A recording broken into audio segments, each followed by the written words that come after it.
Bienvenue dans cette nouvelle édition du 7 minutes. Au sommaire, lors des journées de la francophonie, un colloque à Abidjan a mis en avant la contribution des diplômés de la diaspora au développement de la Côte d'Ivoire.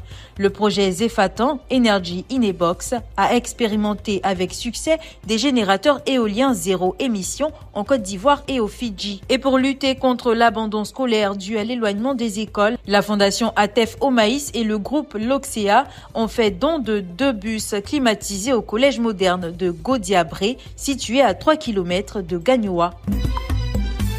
À Abidjan, un colloque consacré à l'engagement des diplômés de la diaspora a marqué les journées de la francophonie sous le thème « Je m'éduque, donc j'agis ».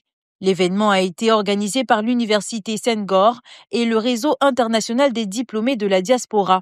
Il était important pour nous d'organiser une telle cérémonie, un tel colloque, afin de présenter les différents parcours. C'est vrai, nous nous sommes formés à l'extérieur, nous sommes venus participer au développement de notre pays à travers différents parcours, avec les hauts et les bas. Donc, il était important pour nous de présenter ces parcours inspirants à travers des profils entrepreneurs, des profils salariés, des profils des fonctionnaires internationaux. Les discussions ont mis en avant le rôle essentiel de l'éducation dans la transformation socio-économique du pays et les opportunités offertes par la communauté francophone en matière de formation, d'emploi et d'innovation. Cette thématique nous interpelle sur le rôle capital de l'éducation, en tout cas dans la formation des citoyens, dans en tout cas la possibilité pour eux de se prendre en charge lorsqu'ils reçoivent une éducation.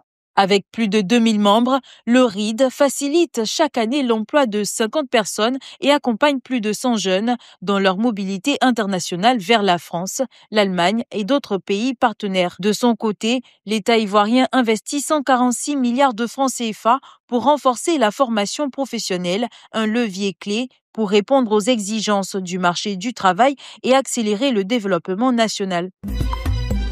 C'est sous cette prestation que s'est ouverte la conférence de presse marquant le lancement officiel de la 2e édition du clash musical tradi moderne entre les BT et les Way, prévu le 10 mai à Paris. Cet événement a pour objectif de valoriser la culture de l'Ouest ivoirien tout en renforçant la cohésion sociale entre ces deux peuples à travers la musique et la tradition. Le clash musical, c'est le fait que des artistes de différentes régions, de différents rythmes, se rencontrent pour nous prouver ce qu'ils savent faire, ce qu'ils savent, voilà.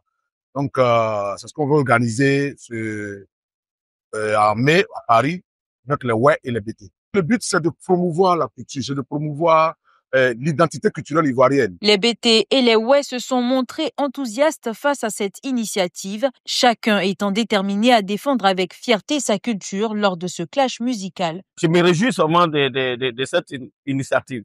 Je suis prêt à représenter le Way et à dire à mes parents de la diaspora de venir massivement passer ces jours-là.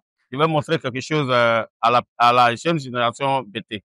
C'est une très belle initiative parce que ça va nous permettre de faire la promotion de la musique Way et la musique BT. En un mot, la musique tradi moderne de l'Ouest. Et ça va encore nous apporter la cohésion sociale. Je pense qu'on ne peut pas être les Way et c'est ça qui est le vrai point. L'enthousiasme des participants témoigne de l'importance de cette initiative qui permet non seulement de préserver les traditions mais aussi de les moderniser et de les partager avec un public international. Le projet Zefatan, Energy in a Box, a validé l'efficacité de générateurs éoliens zéro émission en Côte d'Ivoire et aux Fidji. Pendant 12 mois, dont 8 sur le terrain ivoirien, des éoliennes fabriquées localement à partir de matériaux recyclés ont été utilisées pour électrifier des zones rurales isolées. Le projet soutient les communautés pour avoir l'autonomie locale, pour démontrer l'impact et l'opportunité qu'on peut atteindre avec les éoliennes.